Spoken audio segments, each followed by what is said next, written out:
et commencer, comme nous l'avons fait ce matin, par un témoignage d'enfants juifs cachés. En l'occurrence, j'ai le grand plaisir de vous présenter Maître Jean-Claude Zilberstein, qui est né en 1938 dans le 9e arrondissement de Paris. Il est, entre autres, avocat, journaliste et éditeur. Jean-Claude Zilberstein a été élevé dans une famille de petits commerçants d'origine juive et il a dû se cacher durant l'occupation. Il a tiré de la lecture du magazine L'Illustration, je suppose pendant les années d'enfance, quand vous étiez caché, un goût pour la littérature. Après des études secondaires au lycée Voltaire à Paris et Lacanal à Sceaux, il a d'abord suivi des études scientifiques et il obtiendra son diplôme d'avocat qu'en 1973. Dans l'intervalle, sa passion pour les lettres l'a conduit à devenir un temps le secrétaire de Jean Paulhan. Auparavant, une autre passion, celle pour la musique, l'a conduit à négliger ses études pour collaborer à Jazz Hot, puis à Jazz Magazine. Devenu avocat à la Cour d'appel de Paris, il fera son stage chez Georges Kiechman et il va plaider principalement dans des affaires de diffamation et de vie privée, ponctuellement dans des affaires de plagiat. Sa passion sera la défense des créateurs. Salman Rushdie, François Sagan, Yves Navarre, Daft Punk, Simone Jacques Yael ou la succession de Jacques Brel. Le CV de Jean-Claude Zilberstein est beaucoup trop riche pour pouvoir le résumer.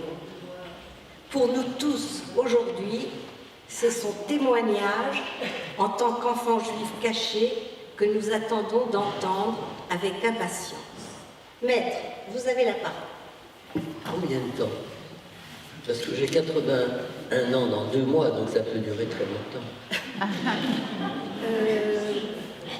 14h15, nous donnerions la parole au suivant. Bon, d'ailleurs, ça devrait aller. Donc, je suis né en 1938 à Paris, dans le 9e, enfant unique.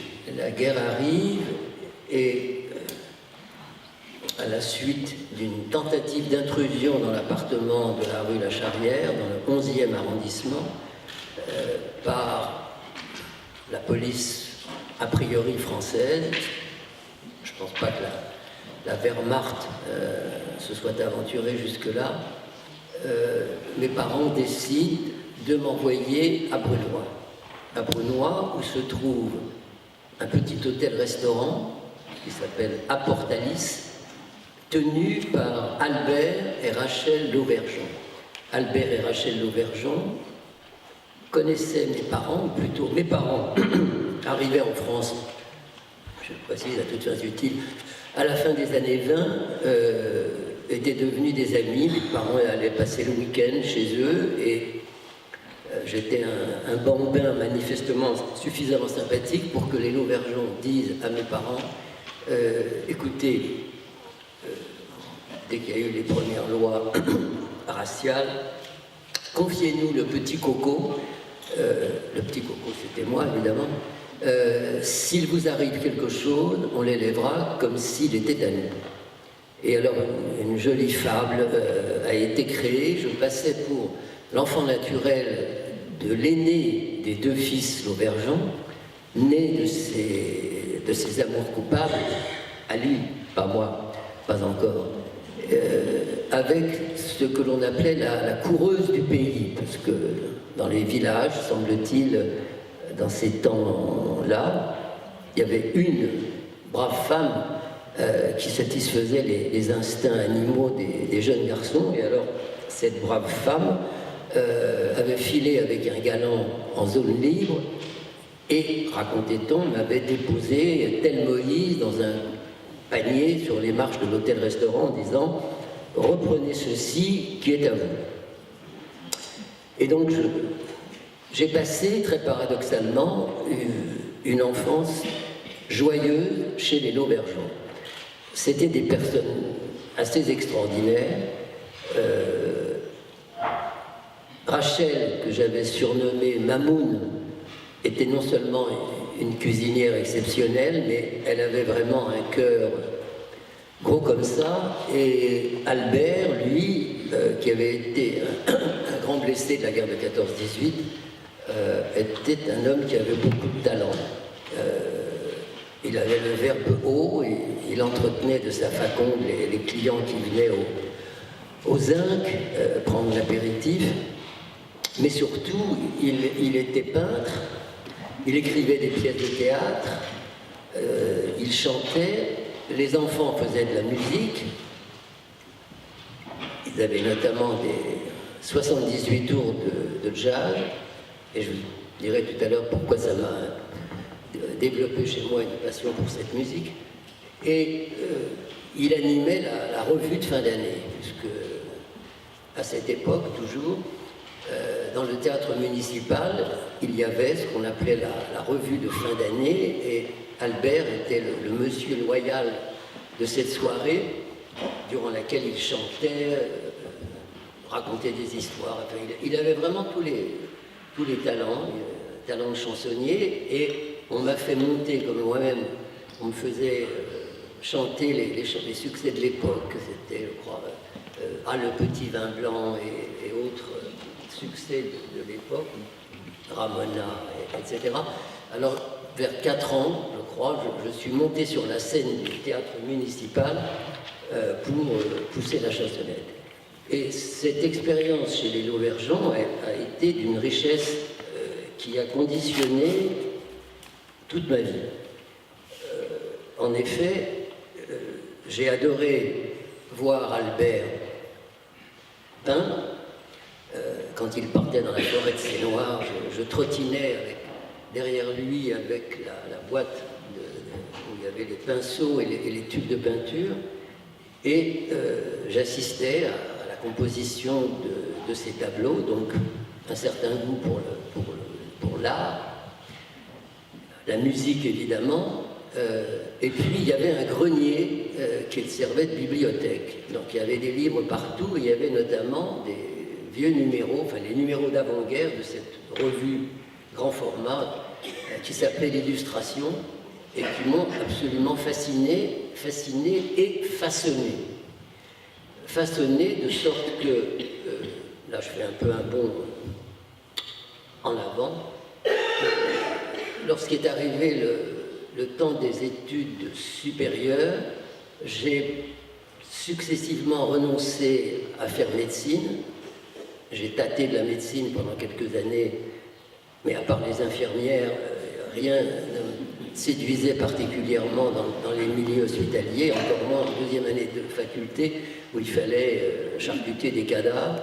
Et puis j'ai commencé mon droit, et là encore, la perspective de faire des divorces, des accidents, des baux commerciaux ou du pénal ne correspondait pas du tout à mes aspirations et à mes goûts. Et c'est la raison pour laquelle je suis devenu journaliste au début, comme je parlais bien l'anglais, dans le domaine du jazz. Alors,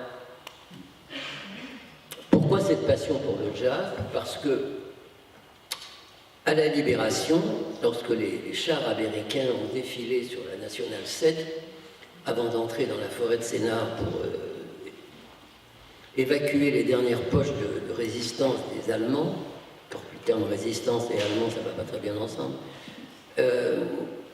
j'étais juché sur les épaules de Gilbert. Gilbert, c'était mon papa, mon pseudo-papa, et j'avais un petit drapeau américain que j'agitais, comme beaucoup de gens, et il y avait les grandes GIs Black qui sortaient des tourelles des chars, et alors je criais, parce que je connaissais ces noms par cœur, en agitant mon drapeau, Duke Ellington, Benny Goodman, Artichaut, en pensant que c'était parler anglais.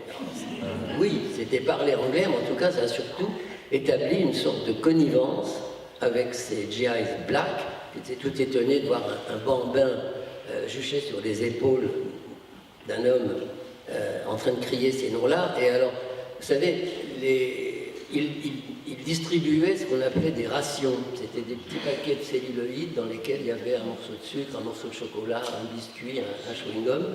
Et donc, il m'arrosait avec ces petits paquets. Donc, j'étais très content. Et ensuite, ils ont couché chez l'habitant.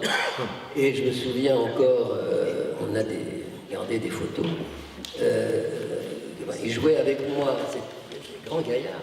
Et alors, il m'envoyait en l'air comme ça, à 2-3 mètres de haut, il me récupérait.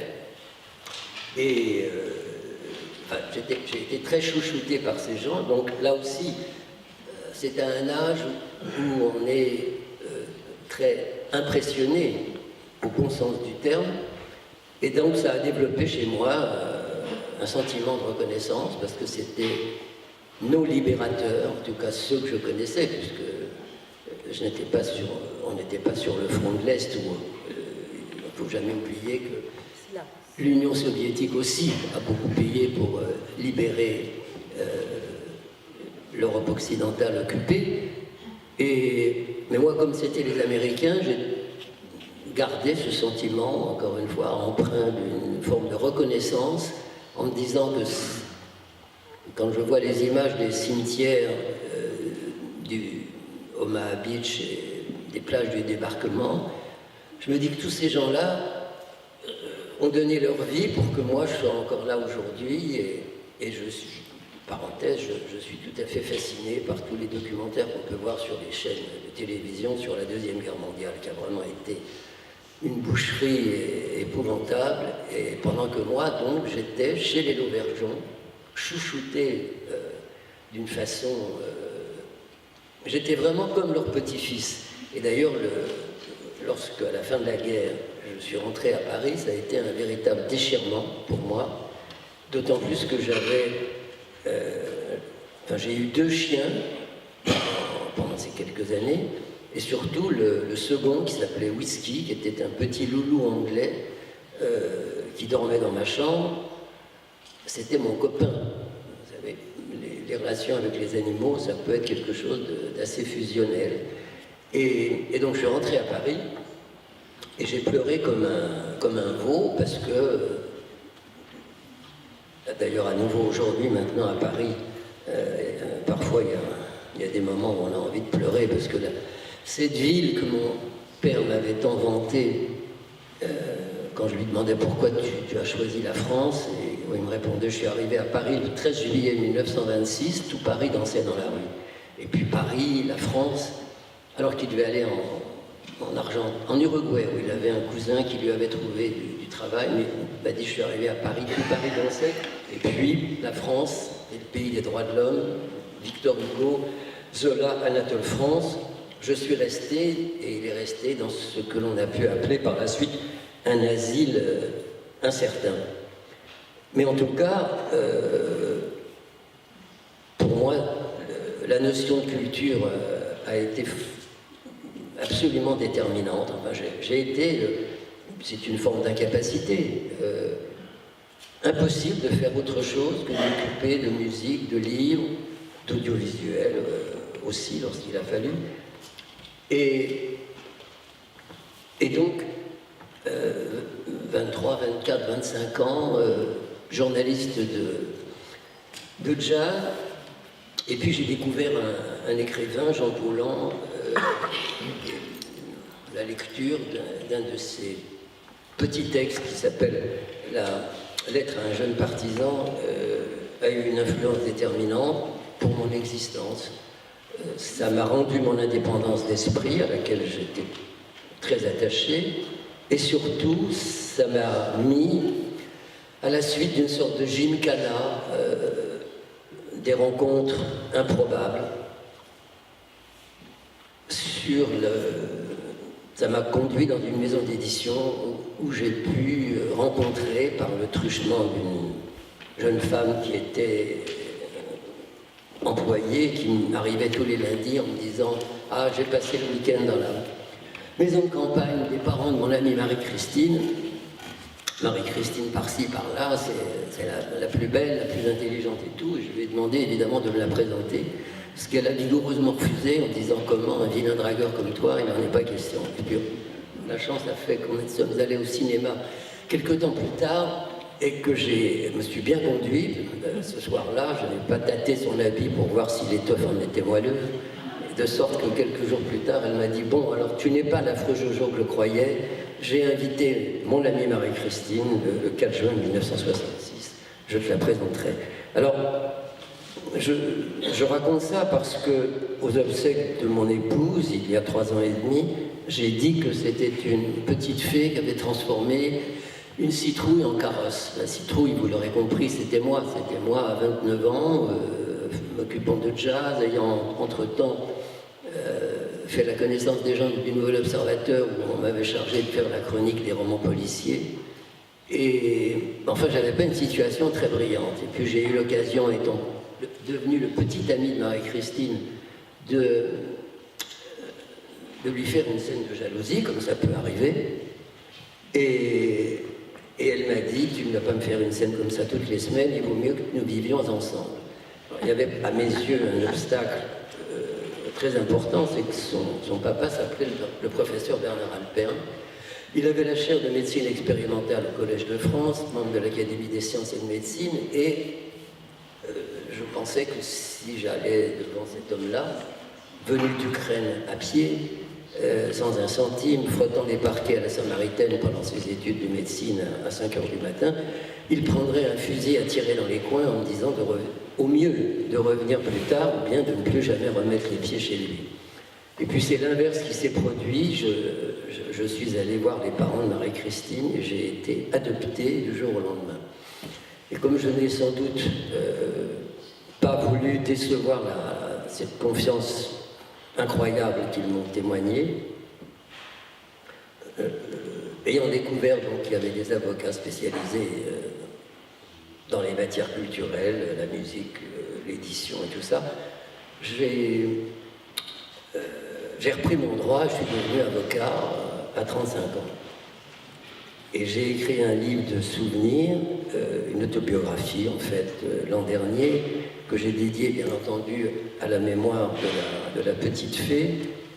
Et alors c'est très drôle d'écrire une autobiographie à 80 ans parce que d'un seul coup, après avoir eu l'œil vissé dans une espèce de microscope en fait pendant les 79 ans précédents, on a un tableau avec toute sa vie.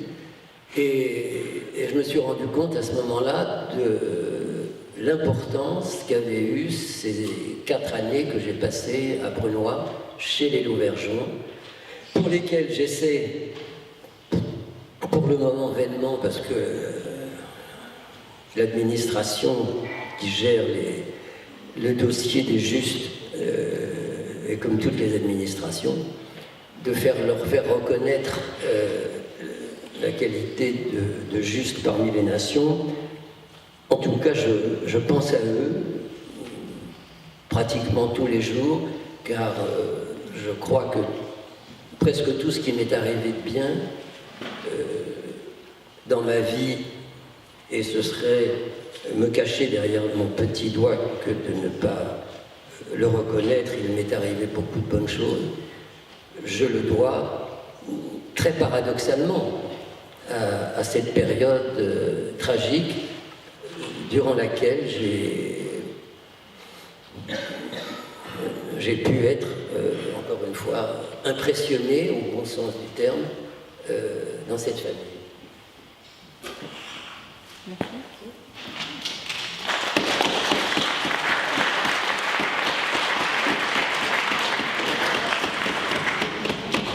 Merci. Des questions de la salle? Ah, c'est la réaction après la pause. Je pense que... Ah, allez-y, Betty. Attendez. D'accord.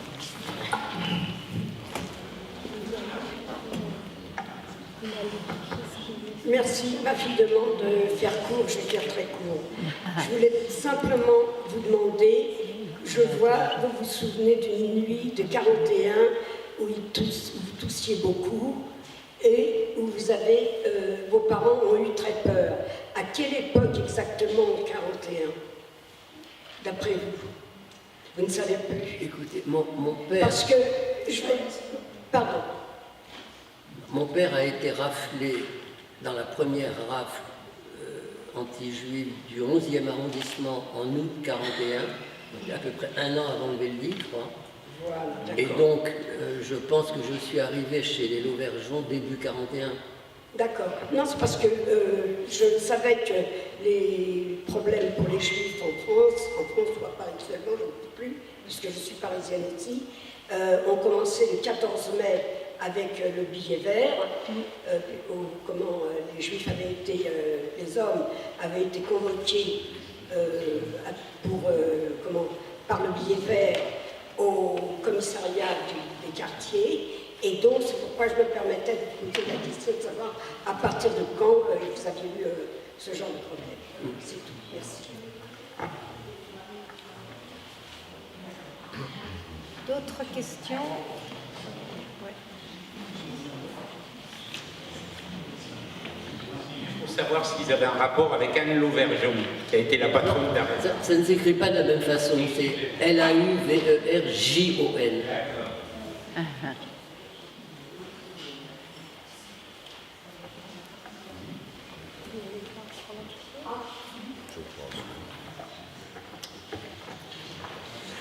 Alors, je vais poser une question que je suis un peu honteuse de poser.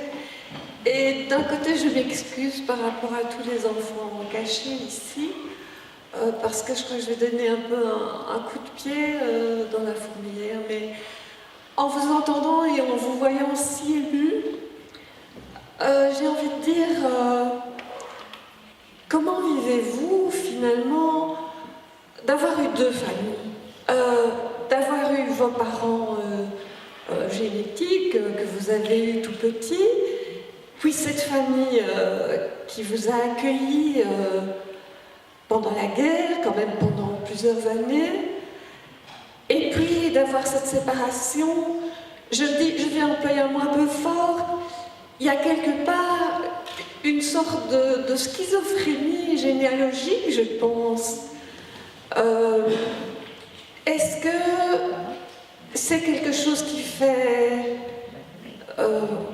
je pose la question, en même temps je me dis la réponse est sûrement oui. Ça marque toute votre vie, j'imagine, mais est-ce que ça la marque... comment est-ce que ça la marque? Est-ce que ça la marque seulement comme une douleur, comme une richesse, comme autre chose encore que je ne peux pas imaginer peut-être? Voilà, je m'arrête là, c'est essentiellement ça. Excusez-moi d'être un peu violent peut-être dans la question. Écoutez, la seule douleur, ça a été la séparation avec mon chien.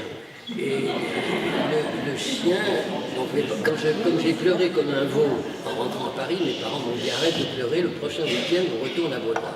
Donc je suis retourné à Brunois. Il faut savoir que Brunois, la gare est en bas et il y a deux côtes qu'on appelle la côte des Bosserons. Donc il y a la gare, une première côte, un plateau. Ils n'entendent pas, il faut rapprocher le micro. Voilà. Donc, à Brunois, la gare est tout en bas, il y a une première côte, un plateau, et puis une deuxième côte. Et l'hôtel où j'étais, Portalis, c'est tout en haut de la deuxième côte. Donc, j'arrivais avec mes parents le samedi, à midi, on a gravi la première côte, et quand je suis arrivé sur le plateau, le chien ne pouvait pas me voir de là où il était, mais il est parti de l'hôtel, il a dévalé la pente, il m'a retrouvé sur le plateau. C'était un chien grand comme ça. Moi, j'étais pas très haut, pas très grand non plus, mais il a fait des bonds de 2 mètres pratiquement. Donc ça, il y a eu d'abord la douleur et puis cette joie que peu d'humains, je crois, m'ont donné par la suite. Et alors, à part cette douleur-là, non, ça n'a été que richesse, comme je l'ai dit tout à l'heure, parce que je crois que ça a vraiment formé ma personnalité autrement que que si j'étais resté dans un milieu que je ne vais pas dénigrer, évidemment, c'était le milieu de mes parents, mais qui ne m'aurait, même si mon père avait favorisé mon goût pour la lecture, je pense que je n'aurais pas été aussi fortement imprégné de ce goût pour la culture qui a fait de mon existence quelque chose. Alors j'en parle d'une façon qui peut paraître maintenant, depuis un an, un peu vaniteuse, parce que j'ai fini par avoir une meilleure impression de moi-même. Je ne sais pas si c'est le fait d'avoir été un enfant caché, mais j'ai longtemps vécu avec cette phrase que disait Paulhan, à grand espoir, grande déception. Donc, avec Marie-Christine, je pense pouvoir dire que nous étions des gens d'une humilité saine. Et puis comme elle n'est plus là, j'ai mes mauvais penchants sans doute qui doivent revenir à la surface.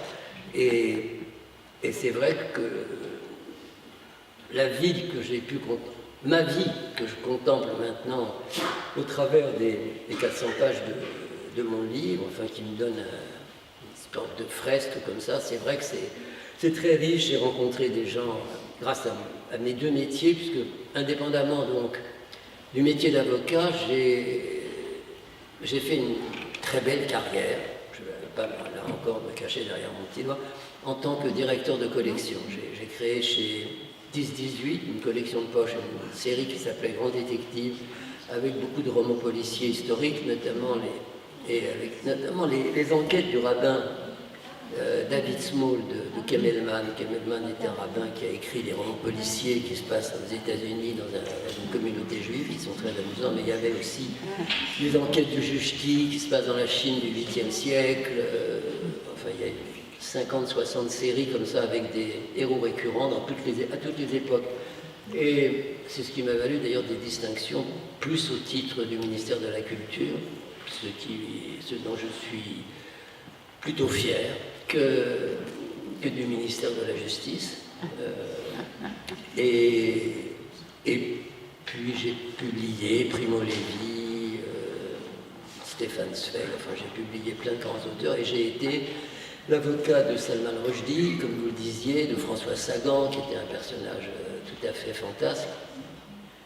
Bref, que ce soit par le biais de l'édition ou par le biais de mon métier d'avocat, j'ai eu des rencontres heureuses, mais la plus heureuse des rencontres, vous l'aurez évidemment compris, a été celle de mon épouse Marie-Christine, prénom qui inquiétait beaucoup ma mère lorsque, au bout d'un certain temps, il n'y avait plus qu'elle qui téléphonait à la maison. Je m'étais bien gardé de dire à mes parents que je sortais avec la fille du professeur Alpern. Ça n'aurait pas été très élégant. Et puis, de toute façon, ça me paraissait sans avenir, je vous l'ai dit. Et puis finalement, j'ai bien dû lâcher le morceau le jour où j'ai annoncé à mes parents que j'allais enfin me marier, après avoir refusé de le faire avec un certain nombre de très bons partis, parce que quand un gendre n'a pas de situation, on le met dans l'affaire. Et les affaires en question, c'est comme le divorce, les accidents, la fabrication de chaussures, les tricots en gros, les vêtements en cuir, j'en voyais pas très bien. Je suis désolé pour ceux qui en font leur ordinaire, il faut de tout pour faire un monde, mais enfin, bon voilà, moi j'étais un peu difficile, je savais très bien ce que je voulais pas. À force.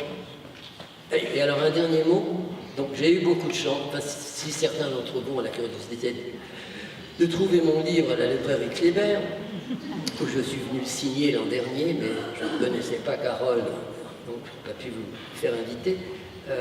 Ça s'appelle Souvenir d'un chasseur de trésors littéraires. Et Marie-Christine, donc pourquoi? Parce que sa mère, elle devait s'appeler Dominique Fella, et puis sa mère, la veille de son accouchement, lisait un livre dont l'héroïne était grande, blonde et s'appelait Marie-Christine. Et comme elle était très fantasque, Renée Alpern, alors elle a décidé de rajouter ce prénom à Marie-Christine, et donc ça inquiétait beaucoup ma mère. Et quand elle appelait, parce qu'au début il y a plusieurs jeunes filles qui appelaient pendant temps, et puis à la fin, il n'y avait plus que Marie-Christine.